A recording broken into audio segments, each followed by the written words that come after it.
Hello, morning. Let's have a look at Dhumil's poem, The City, Evening, and an Old Man, Me.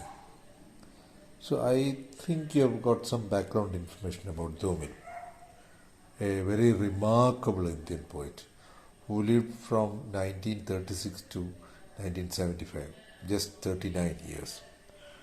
And he becomes a remarkable poet. I have read him in the original Hindi, very explosive, very penetrative, very insightful poet.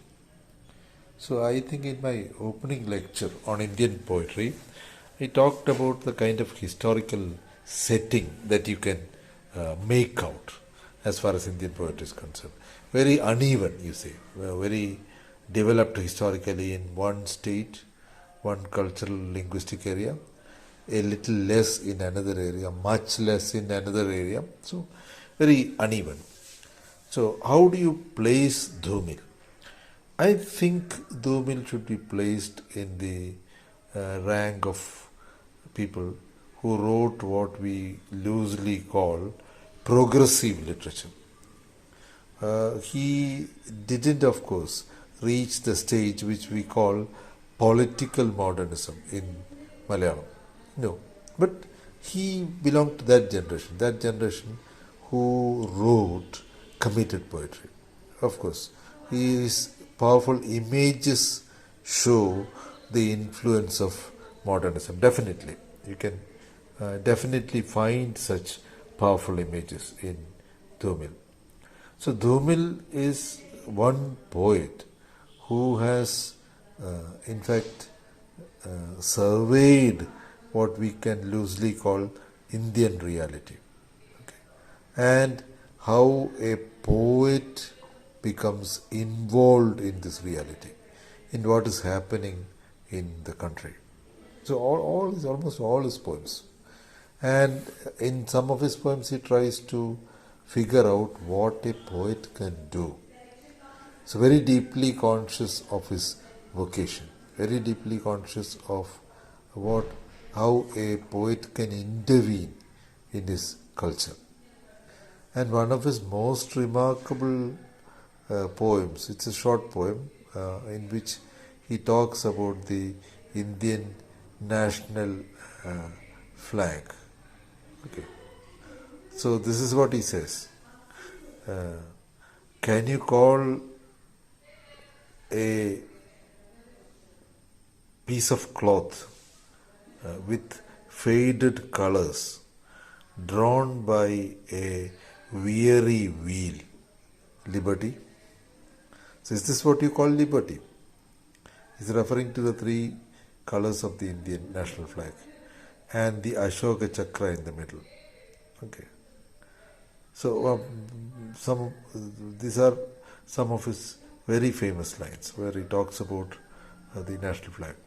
And there are other equally important, very significant poems and quotes from his poems, where he talks about how we know reality only when we experience it. Okay. So he says, don't ask the bitterness of the harness, the iron harness that is binding a horse to others. Ask it to the horse. Okay. Only the horse knows where the rain bites. Okay. He says. So there are plenty of such expressions. Okay. And one of his collections of poems is titled Kal Sunna Mujhe. Okay. Listen to me tomorrow or read me tomorrow. Because I am a poet, he seems to say, who is ahead of his time. Okay. A poet who can be understood only tomorrow. We, his contemporaries, will fail to understand him. That's what he says. Okay. Number of similar poems. A poem called Gharibi. What is poverty? He says, it is a book, an open book. Both the intelligent and the ignorant has it. Okay. Some people read it thoroughly. Some people only look at the pictures. Others just turn it back and forth and place it in the showcase, he says. Gharibi. So there are dozens of such poems. You can find some of them in English translation on the net. Plenty of them. So here, the normal things that we associate with poets of that type. One, weariness with contemporary life. Weariness about the current situation. Okay. Utter contempt for conventional notions about life, politics, okay, statesmanship, patriotism. All these you find in Dumil. Okay. And sometimes the futility of the poet, because a poet cannot do anything. A poet is helpless, he seems to say, in many of his poems. A poet can only talk about contemporary reality. The people who do things are different, not the poet. So all these things, he turns them over their head, okay, on their heads. So now let's look at this poem. The city, evening, and an old man, me. I'll read the poem once, okay. I have taken the last drag and stubbed out my cigarette in the ashtray. And now I am a respectable man with all the trappings of civility. When I am on vacation, I don't hate anyone. I don't have any protest march to join. I have drunk all the liquor in the bottle marked for defense services only and thrown it away in the bathroom. That's the sum total of my life. Like every good citizen, I draw the curtains across my windows the moment I hear the air ride siren. These days it is in the light outside, but the light inside that is dangerous. I haven't done a thing to deserve a statue, whose unveiling would make the wise men of the city waste a whole busy day. I have been sitting in a corner of my dinner plate and leading a very ordinary life. What I inherited, that is citizenship in the neighborhood of a jail and gentlemanliness in front of a slaughterhouse, I have tied them both to my convenience and taken them 2 steps forward. The municipal government has taught me to stay on the left side of the road. To succeed in life, you don't need to read Dale Carnegie's book, but to understand traffic signs. Other than petty lies, I don't know the weight of a gun. On the face of the traffic policeman during his drill in the square, I have always seen the map of democracy. And now I don't have a single worry. I don't have to do a thing. I have reached a stage in life when files begin to close. I am sitting in my own chair in the veranda without any qualms. The sun is setting on the toe of my shoe. A bugle is blowing in the distance. This is the time when the soldiers come back, and the possessed city is now slowly turning its madness into window panes and lights. This is the point. Let's look at it in detail. Yeah. So here the speaker is not exactly an old man, but a middle-aged man who believes that he is already grown old. Like the speaker in Eliot's famous poem, Love Song of Alfred J. Prufrock. So he says, I grow old, I grow old. I wear the bottoms of my trousers rolled. Yeah, as you grow old, your waist shrinks, and what used to fit you becomes loose, and the trousers come down. Okay, they slip down, and you have to pull them up. So instead of pulling them up too often, what many old people do is they fold the bottoms of their trousers. I mean, by trousers, he means what we mean by pants. So you roll up the bottoms of your trousers. So this kind of old age, premature aging, okay, that's what Domil talks about. When you lose your youthful vigor, when you become useless, when you feel that you are a waste of uh, time for society. That's what the speaker says. I have taken the last drag and stubbed out my cigarette in the ashtray. And now I am a respectable man with all the trappings of civility. Yeah, so this is a little ironical. Yeah. He stubs out a cigarette. When he's smoking, he's probably not very respectable. Now, after he has stubbed out a cigarette, he becomes respectable with all the trappings of civilization. When I am on vacation, I don't hate anyone. I don't have any protest march to join. Yeah. So, a man on vacation, this is an image.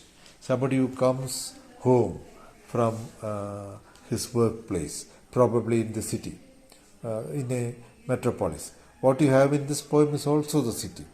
I'm coming to that. So he doesn't join any protest march. Okay, that is for the young people. Okay, he's growing older. He's retreating into his home.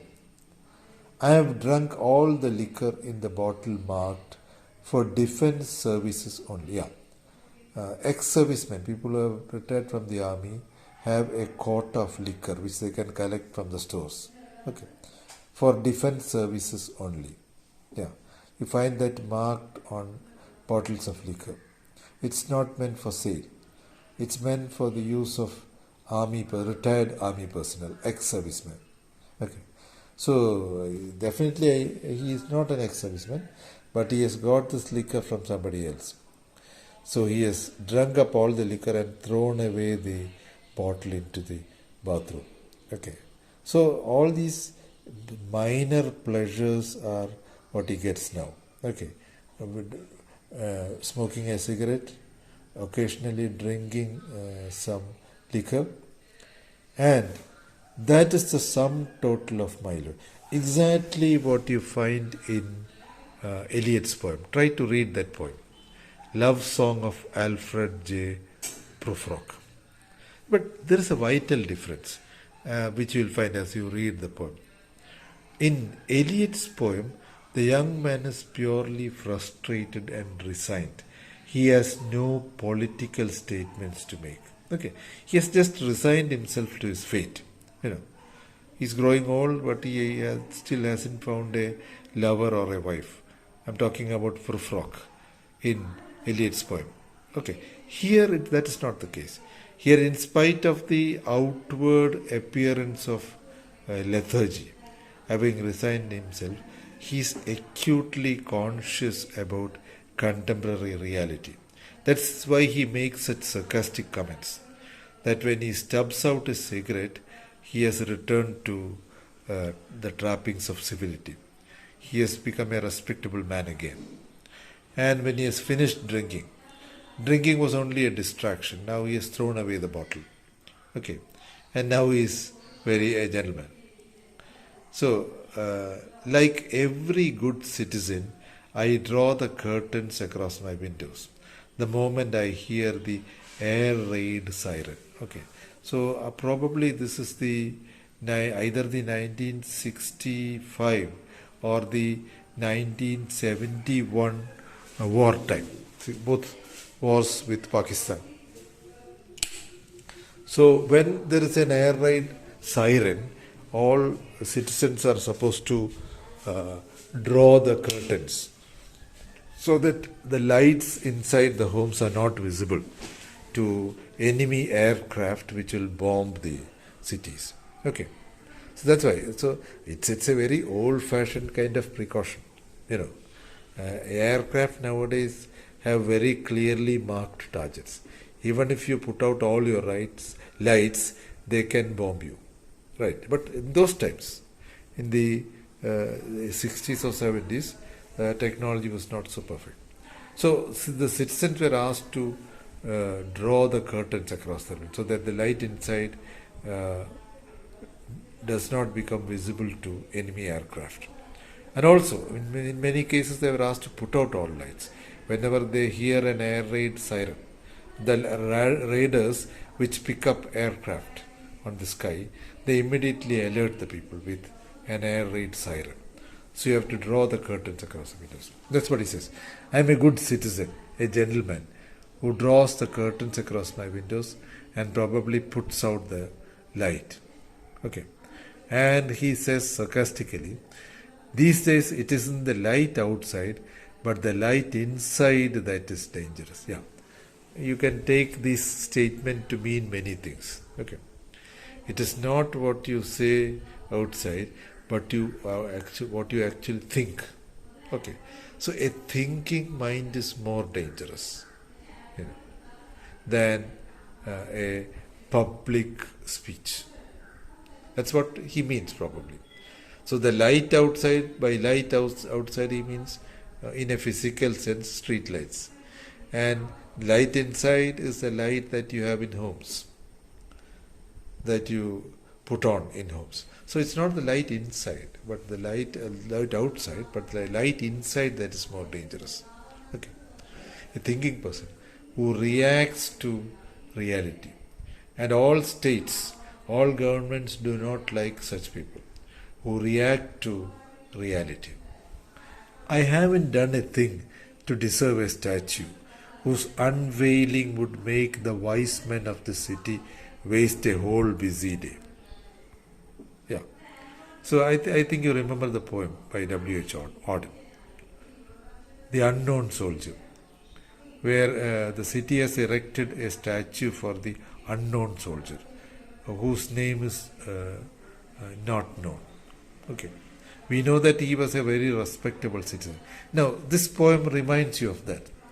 He says, I am not anybody important. I am not a VIP for whom a statue can be erected and a whole day wasted by politicians in unveiling it. I am a nobody. Okay. I have been sitting in a corner of my there is a mistake here. I have been sitting in a corner with my dinner plate and leading a very ordinary life. Okay. I am an ordinary person. I don't deserve a statue. I am not a statesman. I am not a politician. I am not a cultural icon who can be given a statue, for whom a statue can be erected either after the person's death or even when the person is alive. That also happens. What I inherited is citizenship in the neighborhood of a jail. Yeah. Citizenship in the neighborhood of a jail. What exactly does your citizenship mean? Okay. If the country itself is a jail, immediately we are reminded of the citizenship bill which was passed in the parliament, whereby the minorities in this country are put in jeopardy. There were widespread protests against it, you remember. So if the country itself becomes a jail, you don't need any other jails. What Vaikom Muhammad Bashir said in his famous work Madilugal, Walls. He was imprisoned for sedition by the Tiruvidampur government. And finally when he was freed, he told the jailer, who wants freedom? He said this because when he went out, he was going into a bigger jail. The whole country was a jail, okay, where nobody was free. So this is exactly what the poet means here. In this country, who is free? So that's why he says, my citizenship is in the neighborhood of a jail and gentlemanliness in front of a slaughterhouse. Okay, so all my gentlemanliness, my decency is wasted when the whole country is a slaughterhouse, when people are butchered, when ordinary citizens are killed. That's what he says. My gentlemanliness is wasted in front of a slaughterhouse. The whole country is a slaughterhouse. So what has he done? I have tied them both to my convenience and taken them 2 steps forward. That's exactly what I did. I have used these two for my convenience. my gentlemanliness, decency, my citizenship. Okay, I am using it for my own personal convenience, like many other people do. Okay, you don't actually believe in either good citizenship or gentlemanliness. And even if you put up an appearance of good citizenship or gentlemanliness, when you get an opportunity, you do exactly the opposite. Okay, you hurt people, you connive with the government in attempts to browbeat the people, to oppress the people, to oppress sections of the people. But you carry these two masks, the masks of citizenship and gentlemanliness. That's what the poet means. The municipal government has taught me to stay on the left side of the road. You find this road sign, keep left. Yeah. സൂക്ഷിക്കുക, ഇടതുവശം പോകുക. You are told. So this the poet sarcastically says, to succeed in life, you don't need to read Dale Carnegie's book. Who's Dale Carnegie? Dale Carnegie was a management expert who wrote a book called Stop Worrying and Start Living. It was a very popular book. Okay, for people who wanted to carve out a career, for young people like you. Okay, you are supposed to read that book. Okay, how to be alert, how to be hardworking, how to free yourself from tension, all kinds of advice you find in this book. So at one time it was very popular. Probably millions and millions of copies were sold. Okay, now it is just a joke. We know that it's not our own efforts, but the circumstances that decide whether we live a successful or an unsuccessful life. So the poet says sarcastically, you don't need to read Dale Carnegie's book. Instead, you can simply follow traffic signals, signs. Okay, if you keep left, you will be very happy. You won't get involved in an accident. Okay, so you can be happy if you just follow traffic. Keep left.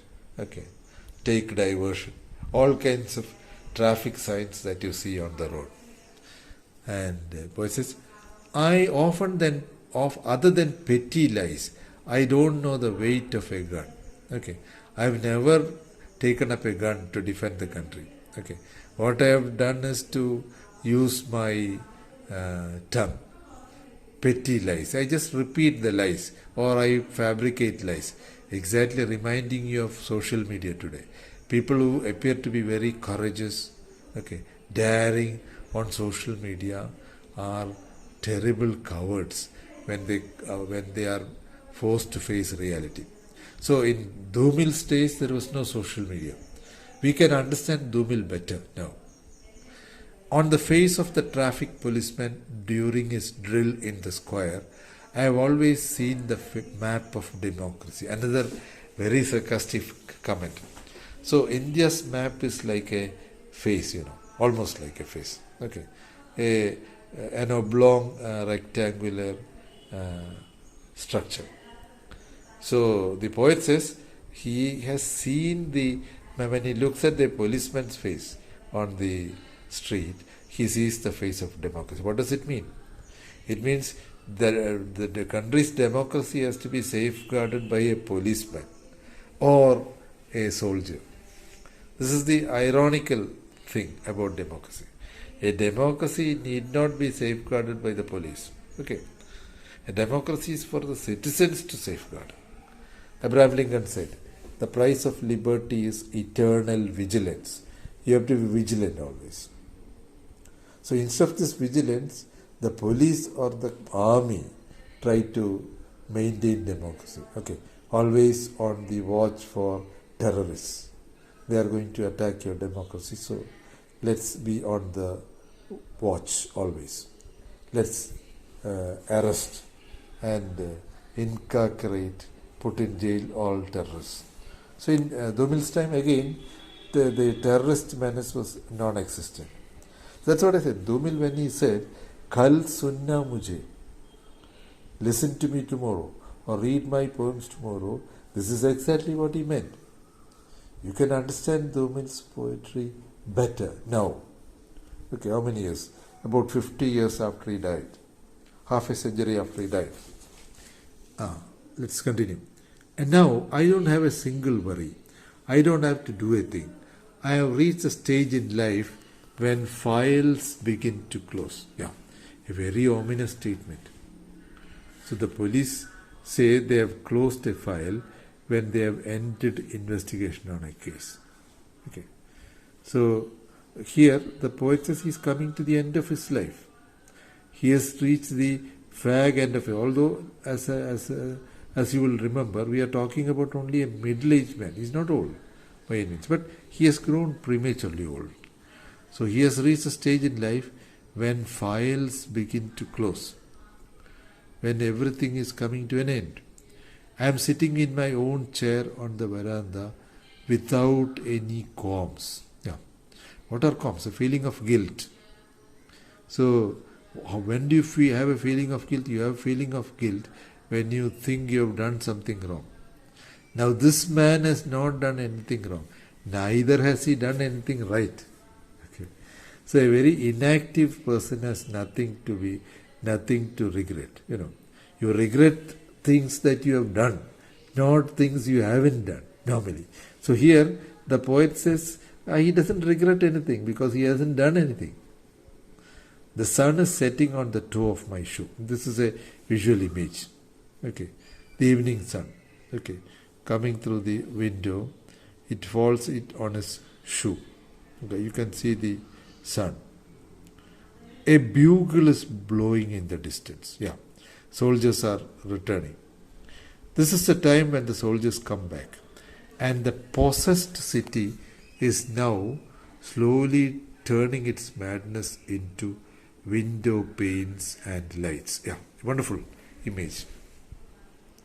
The city as a possessed demon. The same image that you find in N.N. Kakkad's poem, Nagarathil oru yakshan. Okay. മുതുകാൽ മൂവഞ്ചു മടക്കിട്ടിഴയും വേതാളം കാത്തുകിടപ്പൂ നിന്നെ കാണാൻ. Yeah. So the city as a demon. Okay. A possessed demon. And I think the speed with which people, vehicles and life moves in a city. So this is compounded by soldiers.